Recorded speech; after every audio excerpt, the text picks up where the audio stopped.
Assalamualaikum warahmatullahi wabarakatuh. Salam sejahtera bagi kita semua. Anak-anakku yang dirahmati Allah, pada kesempatan kali ini kita akan mengupas satu materi berkaitan dengan munakahat atau pernikahan dalam Islam. Anak-anakku yang dirahmati Allah, di dalam Islam kita mengenal satu muamalah sosial yang dimana muamalah sosial ini menjadi salah satu langkah kita untuk menyempurnakan ibadah kita kepada Allah Subhanahu wa taala. Muamalah tersebut sering kita kenal dengan istilah munakahat atau pernikahan dalam Islam. Lantas apa sih yang menjadikan Islam mensyariatkan pernikahan? Di sini kita akan mengupas 4 hal yang melatar belakangi kenapa Islam itu mensyariatkan pernikahan. Yang pertama, dalam menempuh kehidupan, seseorang memerlukan pendamping sebagai tempat mencurahkan suka dan duka.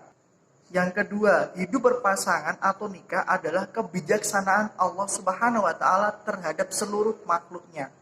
Artinya, Allah memberikan kepada seluruh makhluknya untuk hidup berpasang-pasangan.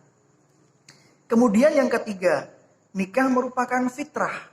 Karena itu Islam melarang keras hidup melacur, homo, dan lesbi karena bertentangan dengan fitrah manusia. Disitulah kenapa Islam mensyariatkan pernikahan. Karena ketika kita memiliki tujuan untuk menghasilkan keturunan atau melahirkan keturunan, keturunan itu resmi dan sah sesuai dengan syariat agama. Maka Islam melarang tindakan pelacuran, homo, dan lesbi karena bertentangan dengan fitrah manusia. Yang keempat, menikah sebagai media kendali untuk tidak menuruti hawa nafsu bagi manusia. Itulah beberapa hal yang melatar belakangi kenapa Islam mensyariatkan pernikahan. Kemudian, sebelum kita kupas secara mendalam apa makna munakahat atau pernikahan dalam Islam, kita resapi terlebih dahulu pengertian daripada pernikahan itu sendiri. Dari sisi bahasa, nikah diartikan sebagai perjanjian antara laki-laki dan perempuan untuk bersuami istri dengan resmi melalui pernikahan. Dari sisi syariat, nikah berarti melakukan suatu akad atau perjanjian untuk mengikat diri antara seorang laki-laki dengan seorang perempuan yang bertujuan untuk berhubungan suami istri antara keduanya. Yang jelas atas dasar sukarela demi terwujudnya keluarga yang diridhoi Allah Subhanahu wa taala. Kemudian menurut Undang-Undang Republik Indonesia dalam UU PRI nomor 1 tahun 1974, definisi atau pengertian pernikahan atau perkawinan ialah ikatan lahir batin antara seorang pria dan wanita sebagai suami istri dengan tujuan membentuk keluarga atau rumah tangga yang berbahagia dan kekal berdasarkan ketuhanan yang Maha Esa. Disinilah terjadi perbedaan di mana pengertian pernikahan dari sisi syariat dan pengertian pernikahan dari sisi perundang-undangan Indonesia. Kalau sesuai dengan syariat Islam, jelas orang melangsungkan pernikahan diniatkan untuk menyempurnakan ibadah dan untuk mencari ridho Allah Subhanahu wa taala. Akan tetapi dari sisi undang-undang, menurut bahasa undang-undang, pernikahan disesuaikan dengan ajaran agamanya masing-masing. Maka dalam bahasa undang-undang di situ berdasarkan ketuhanan yang Maha Esa. Karena masing-masing pemeluk agama memiliki caranya masing-masing untuk melakukan tali ikatan suci pernikahan. Inilah beberapa hal yang berkaitan dengan pengertian pernikahan. Kemudian, sebelum kita melangsungkan pernikahan, agar niatan tulus kita, niatan baik kita tetap ternilai ibadah, dan tetap menjadi salah satu langkah untuk menyempurnakan ibadah kepada Allah Subhanahu wa taala, tentunya kita harus mengenali terlebih dahulu substansi daripada tujuan melangsungkan pernikahan. Agar ketika orang melangsungkan pernikahan itu tidak asal ikut-ikutan temennya, atau menikah karena paksaan orang lain, atau menikah karena tujuan untuk memuaskan hawa nafsu saja. Disinilah dalam Islam disampaikan dalam Quran surat Ar-Rum ayat 21, ada 6 tujuan orang melangsungkan pernikahan. Di antaranya, yang pertama, untuk memperoleh kasih sayang dari orang lain. Yang kedua, untuk melaksanakan sunnah Rasul. Sunnah Rasul yang dimaksudkan di sini jangan dikonotasikan ke arah yang begituan. Tapi sunnah Rasul yang dimaksudkan adalah dengan melangsungkan pernikahan kita akan lebih mudah mendapatkan pahala. Karena di dalam berumah tangga itu ada banyak sekali pahala-pahala yang bisa kita dapatkan. Itulah yang dimaksudkan dengan sunnah Rasul. Kesunahan-kesunahan yang diajarkan oleh Rasulullah dalam membangun rumah tangga. Kemudian yang ketiga, membentuk rumah tangga yang samawa atau sakinah, mawaddah, warahmah. Sakinah penuh dengan cinta dan kasih sayang, mawaddah penuh dengan kedamaian dan kesejahteraan, warahmah rumah tangga yang penuh dengan rahmat Allah Subhanahu wa taala. Kemudian yang keempat, mendapatkan keturunan yang sah dan baik. Kenapa di situ dikatakan mendapatkan keturunan yang sah dan baik? Karena ketika orang melangsungkan hubungan di luar nikah kemudian terjadi hamil, terjadi kecelakaan kemudian hamil, maka ketika melahirkan anak itu nasabnya terputus dengan bapaknya.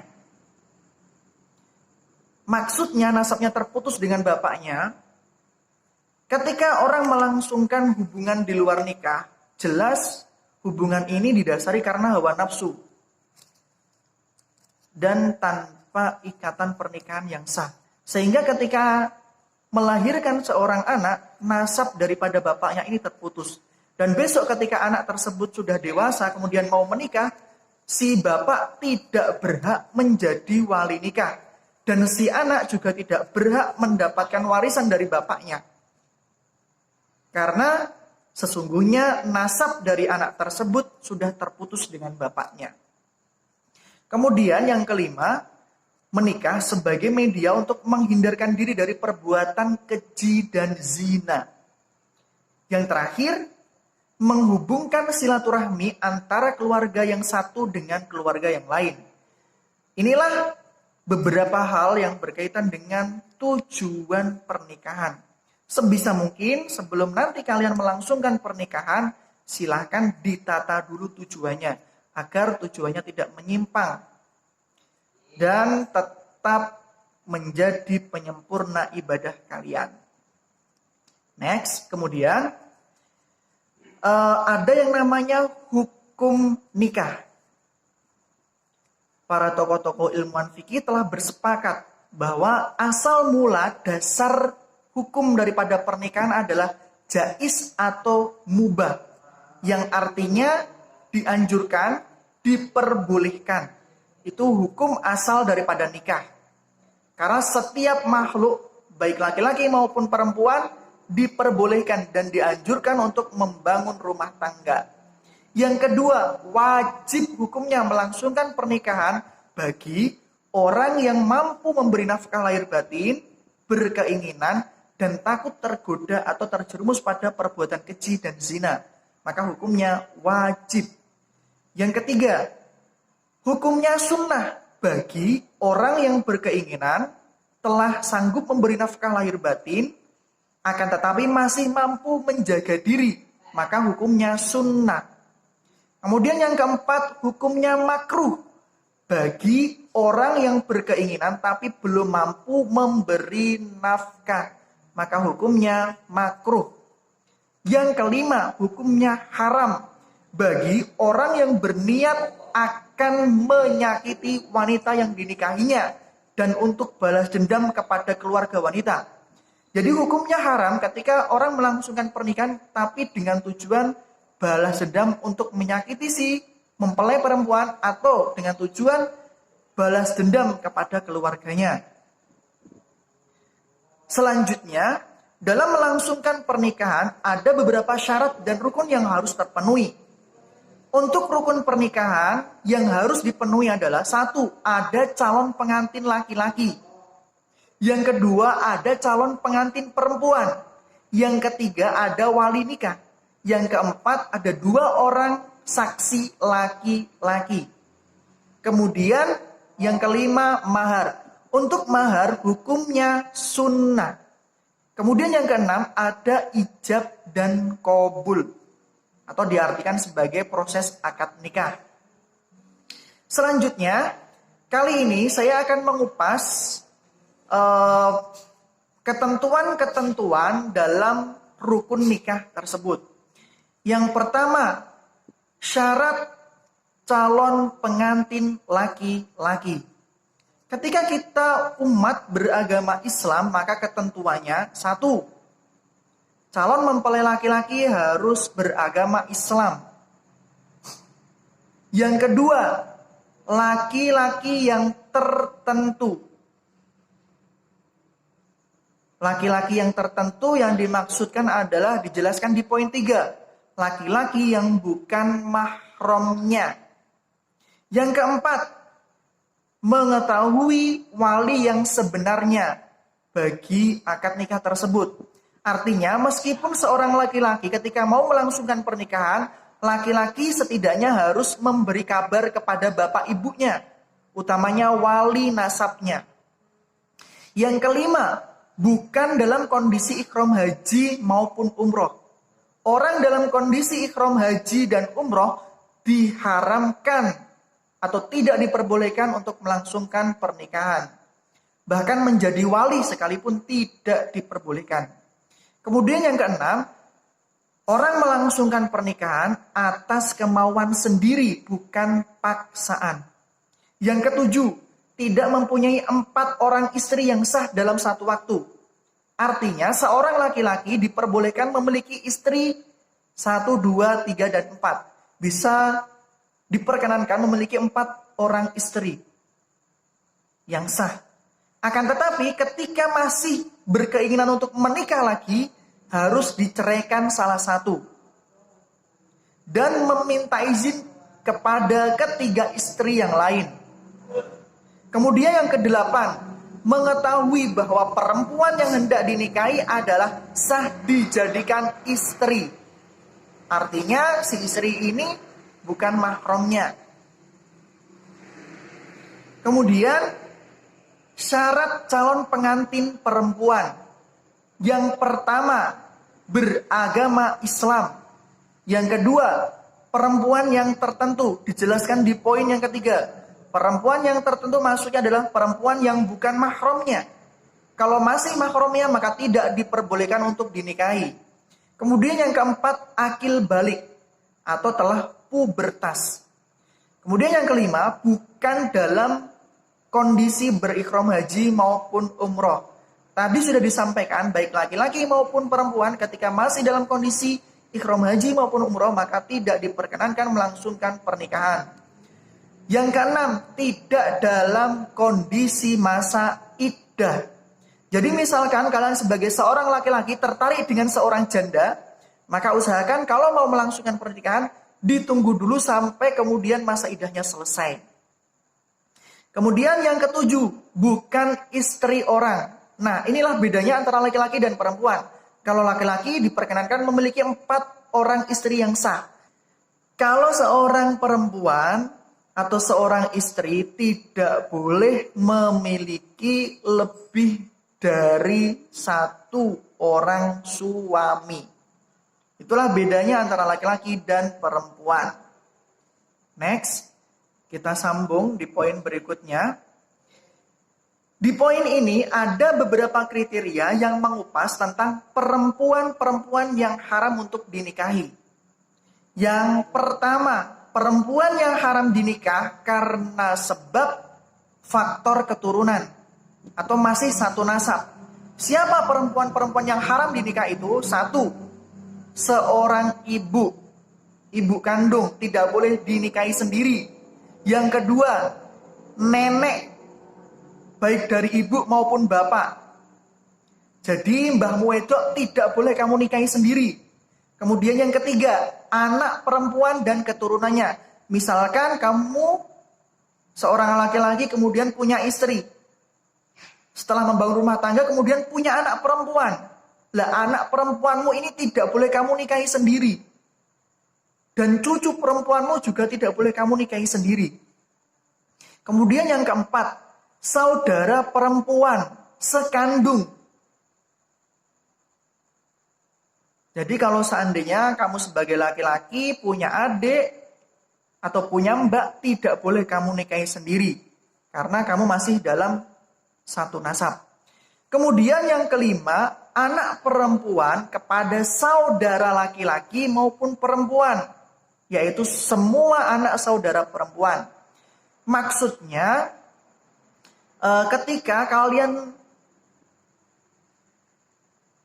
seorang perempuan tidak boleh menikahi saudara laki-lakinya sendiri, atau mungkin besok anakmu tidak boleh dinikahkan dengan saudara laki-lakimu sendiri dan garis keturunannya. Baik, yang kedua ada perempuan yang haram dinikahi karena faktor satu susuan. Apa sih yang dimaksud dengan satu susuan itu? Satu susuan adalah ketika di mana ada satu keluarga, kemudian punya anak. Tiba-tiba keluarga ini ada acara di luar kota. Anaknya dititipkan ke tetangganya perempuan. Kebetulan tetangganya ini juga memiliki anak yang usianya sama dengan anak yang dititipkan tadi. Lah tiba-tiba anak yang dititipkan ini tadi menangis. Disusuilah sama ibu-ibu tersebut. Lah inilah yang disebut dengan ibu susuan. Lah di sini ada beberapa kriteria perempuan karena faktor susuan yang tidak boleh dinikahi atau haram hukumnya untuk dinikahi. Siapa mereka? Satu, ibu susuan. Ibu yang menyusui anak tersebut. Yang kedua, nenek dari saudara ibu susuan. Misalkan ibu susuan ini punya mbah wedok, maka mbah wedoknya tidak boleh kamu nikahi sendiri. Yang ketiga, saudara perempuan susuan. Misalkan tadi anak yang dititipkan kemudian disusui sama ibu yang dititipi anak tadi. Lah di mana ibu ini juga memiliki anak yang usianya sama, kebetulan perempuan. Inilah yang dimaksud dengan saudara perempuan susuan. Kemudian yang keempat, anak perempuan kepada saudara susuan laki-laki maupun perempuan. Konteksnya sama. Misalkan ibu yang menyusui tadi punya anak laki-laki atau anak perempuan, maka tidak boleh kamu nikahi karena kamu tunggal susu dengan ibu tersebut. Kemudian yang kelima, sepupu dari ibu susuan atau bapak susuan. Misalkan ibu susuan ini atau ibu yang menyusui tadi punya saudara perempuan. Saudara perempuan ini juga tidak boleh kamu nikahi. Kenapa tidak boleh dinikahi? Ya tadi karena faktor satu susuan tadi. Maka sebisa mungkin besok ketika kalian punya anak kecil jangan gampang dititipkan ke tetangga. Juga kalian misalkan besok kalau sudah jadi ibu-ibu, jangan gampang memberikan air susunya kepada anak tetangganya. Dikandung maksud besok sewaktu-waktu misalkan anakmu sama-sama suka mau menikah, jelas tidak bisa karena faktor satu susuan tadi. Kemudian yang ketiga, perempuan yang haram dinikah karena hubungan pernikahan.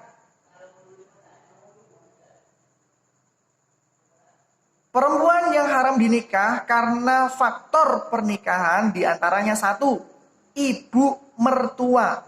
Ketika kamu sudah menikah dengan anaknya, maka ibu mertuanya jangan diembat sendiri. Hukumnya haram menikahi ibu mertuanya juga. Kemudian yang kedua, ibu tiri. Tidak boleh kamu nikahi sendiri. Nenek tiri, tidak boleh dinikahi. Yang keempat, menantu perempuan. Misalkan kalian punya istri, membangun rumah tangga, punya anak wis dewasa. Kemudian anak ini menikah. Landelai anakmu meninggal. Lah menantumu perempuan ini tidak boleh kamu nikahi sendiri.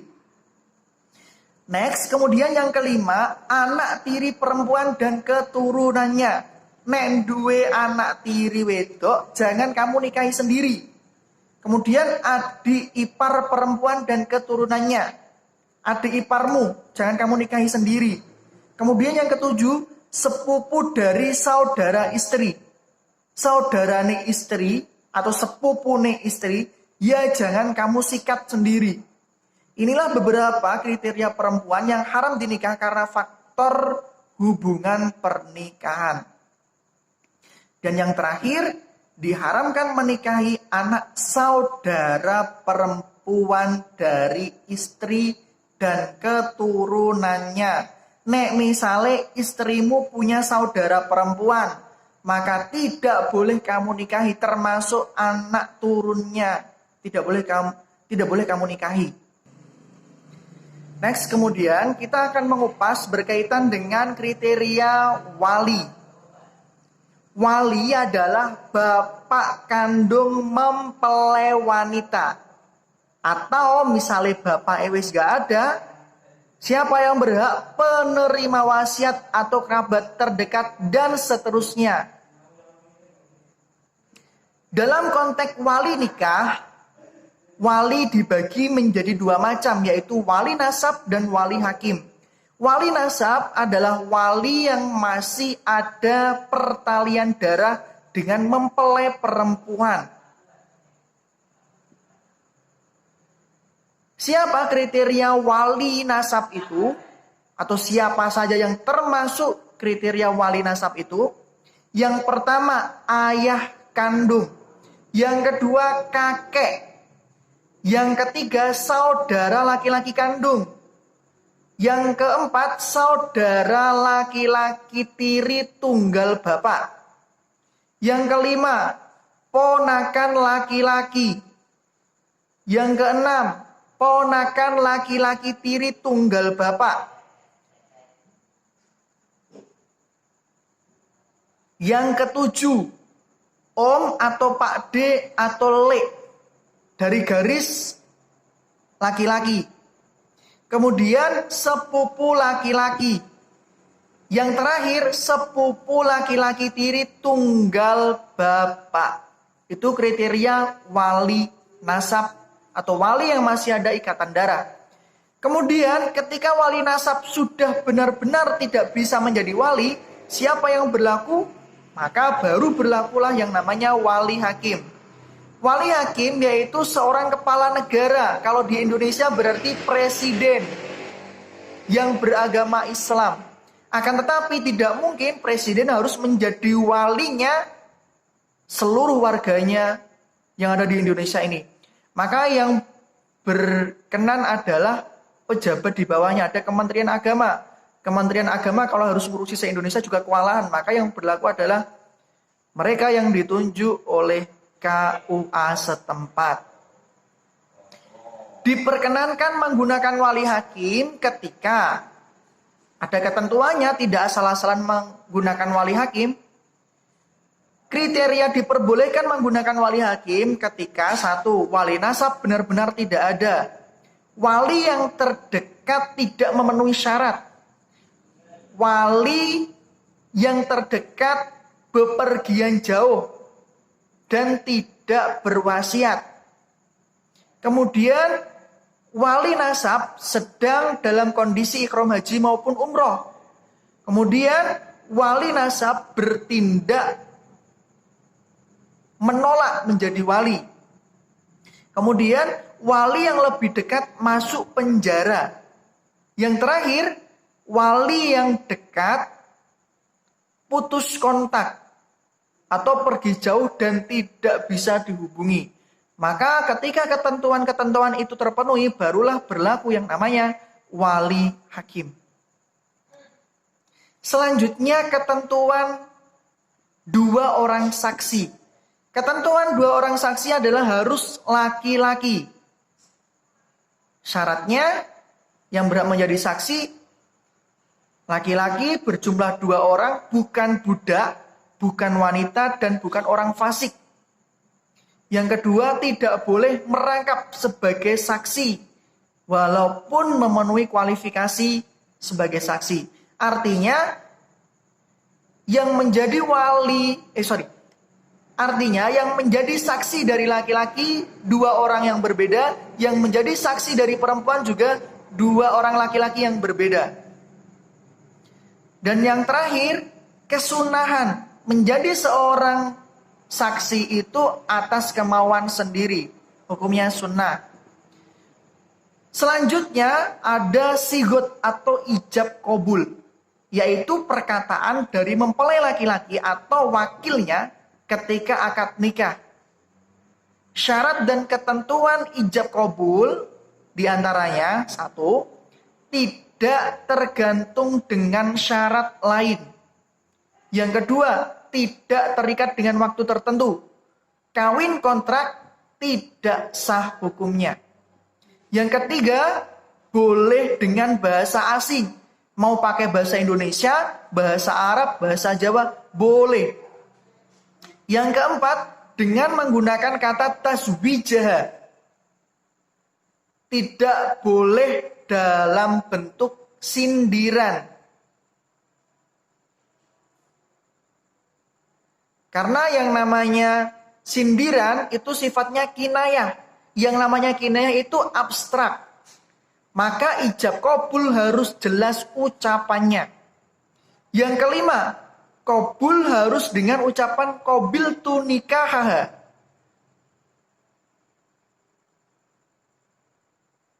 Inilah beberapa ketentuan pengucapan ikrar ijab qabul. Untuk pertemuan kali ini saya kira cukup itu dulu. Mohon bisa dipahami pelan-pelan karena materi ini agak sulit. Tapi kalau kita nikmati, kita pahami perlahan, insya Allah akan bisa kita ambil manfaatnya. Dan semoga besok ketika kalian memang sudah sampai atau tiba pada waktunya untuk melangsungkan pernikahan, materi ini sangat penting. Karena materi ini sangat aplikatif. Maka silakan dipahami, dicermati, dan diresapi secara perlahan. Saya kira demikian, terima kasih. Selamat belajar. Assalamualaikum warahmatullahi wabarakatuh.